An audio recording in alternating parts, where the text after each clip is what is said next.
sobre la psicogénesis de un caso de homosexualidad femenina, 1920. La homosexualidad femenina, tan frecuente desde luego como la masculina, aunque mucho menos ruidosa, no ha sido solo desatendida por las leyes penales, sino también por la investigación psicoanalítica. La exposición de un caso no muy marcado en el que me fue posible descubrir, sin grandes lagunas y con gran seguridad, la historia psíquica de su génesis, puede por tanto aspirar a cierta consideración. La discreción profesional exigida por un caso reciente impone naturalmente a nuestra comunicación ciertas restricciones. Habremos pues de limitarnos a describir los rasgos más generales del historial, silenciando los detalles característicos en los que reposa su interpretación. Una muchacha de 18 años, bonita, inteligente y de elevada posición social, ha despertado el disgusto y la preocupación de sus padres por el cariño con el que persigue a una señora de la buena sociedad, unos 10 años mayor que ella. Los padres pretenden que la tal señora no es más que una cocota, a pesar de sus aristocráticos apellidos. Saben que vive con una antigua amiga suya casada con la que sostiene relaciones íntimas, observando además una conducta muy ligera en su trato con los hombres, entre los cuales se les señalan varios favoritos.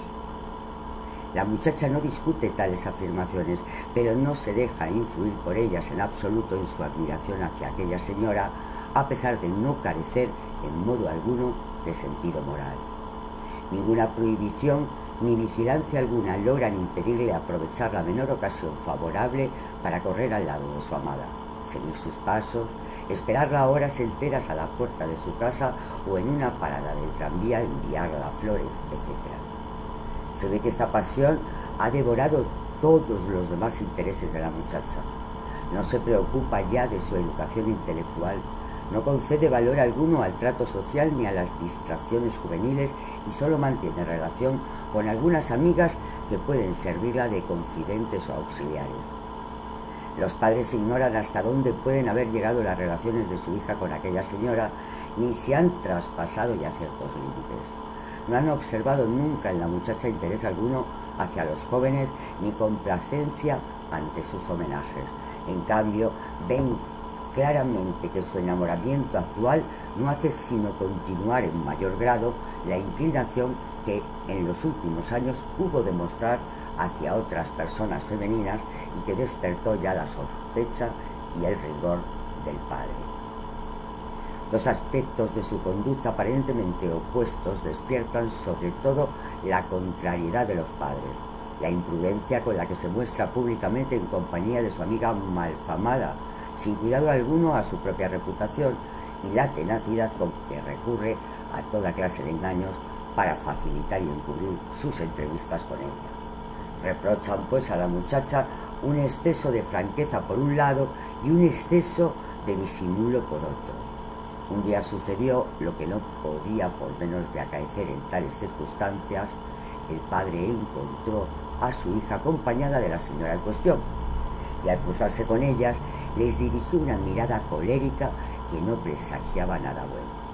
Momentos después se separaba la muchacha de su amiga para arrojarse al foso por donde circulaba el tranvía.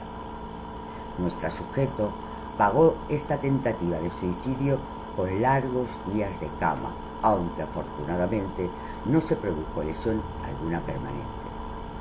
A su restablecimiento encontró una situación mucho más favorable a sus deseos. Los padres no se atrevían a oponerse ya tan decididamente a ellos y la señora, que hasta entonces había recibido fríamente sus homenajes, comenzó a tratarla con más cariño, conmovida por aquella inequívoca prueba de amor. Aproximadamente medio año después de este suceso, acudieron los padres al médico, encargándole de reintegrar a su hija a la normalidad. La tentativa de suicidio les había demostrado que los medios coercitivos de la disciplina familiar no eran suficientes para dominar la perturbación de la sujeta. Será conveniente examinar aquí por separado las posiciones respectivas del padre y de la madre ante la conducta de la muchacha. El padre era un hombre serio, respetable y en el fondo muy cariñoso, aunque la severidad que creía deber adoptar en sus funciones paternas había alejado algo de él a sus hijos. Su conducta general para con su hija aparecía determinada por la influencia de su mujer. Al tener conocimiento por vez primera de las inclinaciones homosexuales de la muchacha, ardió en cólera e intentó reprimirlas con las más graves amenazas. En aquel periodo debió de oscilar su ánimo entre diversas interpretaciones, dolorosas todas, no sabiendo si había de ver en su hija una criatura viciosa, degenerada o simplemente enferma de una perturbación mental.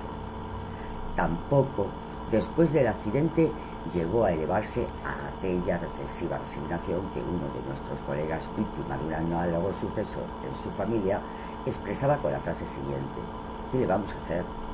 Es una desgracia como otra cualquiera. La homosexualidad de su hija integraba algo que provocaba en él máxima indignación. Estaba decidido a combatirla con todos los medios y no obstante la poca estimación de que en Viena goza el psicoanálisis, acudió a él en demanda de ayuda. Si este recurso fracasaba, tenía aún en reserva otros más enérgicos. Un rápido matrimonio habría despertado los instintos naturales de la muchacha y ahogado sus inclinaciones contra la naturaleza. La posición de la madre no resultaba tan transparente. Se trataba de una mujer joven aún que no había renunciado todavía a gustar. No tomaba tan por lo trágico el capricho de su hija e incluso había gozado durante algún tiempo de la confianza de la muchacha en la que se refería a su enamoramiento de aquella señora, y si había acabado por tomar partido contra él, se debía tan solo a la publicidad con que la muchacha ostentaba sus sentimientos. Años atrás había pasado por un periodo de enfermedad neurótica, era objeto de una gran solicitud por parte de su marido y trataba a sus hijos muy desigualmente, mostrándose más bien dura con la muchacha y excesivamente cariñosa con sus otros 3 hijos, el último de los cuales era ya un retoño tardío, que solo contaba por entonces unos 3 años.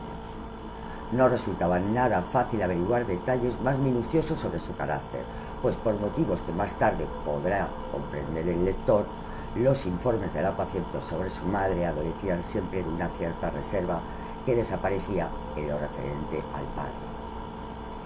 El médico que había de tomar a su cargo el tratamiento psicoanalítico de la muchacha tropezaba con varias dificultades. No hallaba constituida la situación exigida por el análisis, única en la que éste puede desarrollar su plena eficacia. El tipo ideal de tal situación queda constituido cuando un individuo dependiente solo de su propia voluntad se ve aquejado por un conflicto interno al que no puede poner término por sí solo y acude al psicoanalítico en demanda de ayuda. El médico elabora entonces, de acuerdo con una de las partes de la personalidad patológicamente disociada, en contra de la parte contraria. Las situaciones que difieren de esta son siempre más o menos desfavorables para el análisis y añaden a las dificultades internas del caso otras nuevas. Las situaciones como la del propietario que encarga al arquitecto una casa conforme a sus propios gustos y necesidades, o la del hombre piadoso que hace pintar al artista un lienzo votivo e incluir en él su retrato orante, no son compatibles con las condiciones del psicoanálisis. No es nada raro que un marido acuda al médico con la pretensión siguiente: la nerviosidad de mi mujer ha alterado nuestras relaciones conyugales, cúrela usted para que volvamos a poder ser un matrimonio feliz. Pero muchas veces resulta imposible cumplir tal encargo, toda vez que no está en la mano el médico provocar el desenlace que llevó al marido a solicitar su ayuda. En cuanto a la mujer, queda libre de sus inhibiciones neuróticas, se separa de su marido, pues la continuación del matrimonio solo se había hecho posible merced a tales inhibiciones. A veces son los padres quienes demandan la curación de un hijo que se muestra nervioso y rebelde. Para ellos, un niño sano es un niño que no crea dificultades alguna a los padres y solo satisfacciones les procura.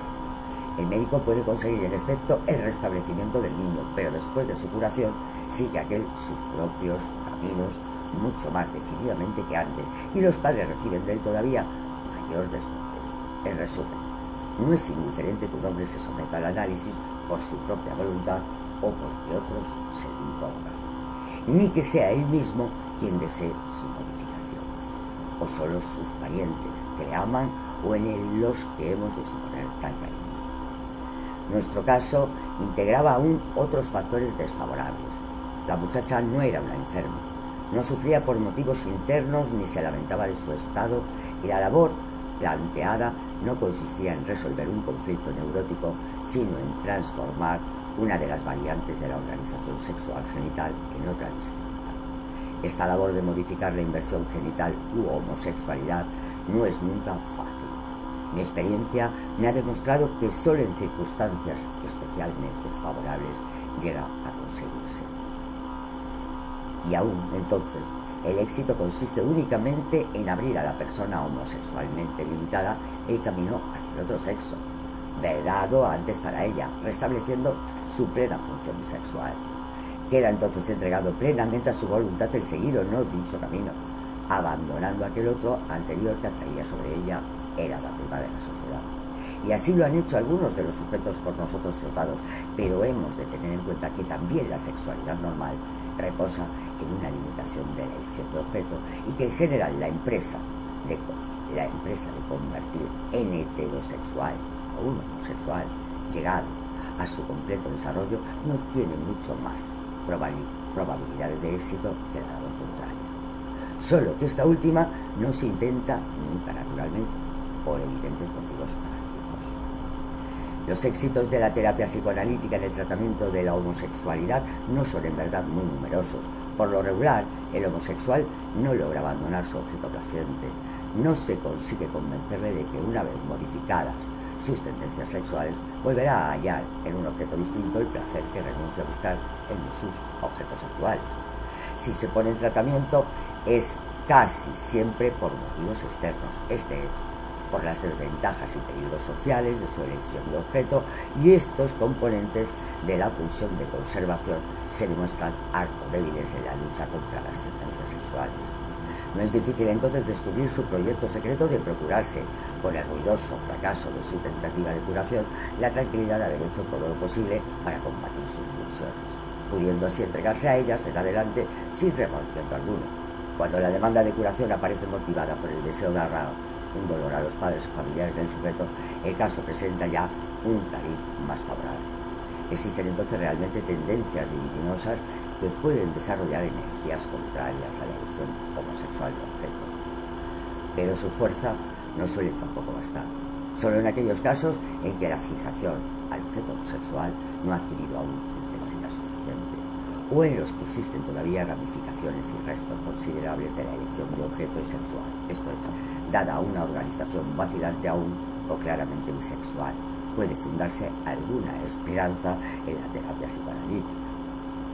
Por todas estas razones, evité infundir a los padres de nuestro sujeto una esperanza de curación, declarándome dispuesto simplemente a estudiar con todo cuidado a la muchacha durante algunas semanas o algunos meses hasta poder pronunciarme sobre las probabilidades positivas de una continuación del análisis. En toda una serie de casos, el análisis se divide en dos fases claramente delimitadas. En la primera se procura el psicoanalista el conocimiento necesario del paciente, le da a conocer las hipótesis y los postulados del análisis y les pone sus deducciones sobre la génesis de la enfermedad, basadas en el material revelado en el análisis. En la segunda fase se apodera el paciente mismo de la materia que el analítico le ha ofrecido, labora con ella, recuerda aquella parte de lo reprimido que le es posible tratar a su conciencia e intenta vivir de nuevo la parte restante. En esta labor puede confirmar, completar y rectificar las hipótesis del médico. Comienza ya a darse cuenta, por el vencimiento de sus resistencias, de la modificación interior a la que tiende el tratamiento, y adquiere aquellas convicciones que le hacen independiente de la autoridad médica.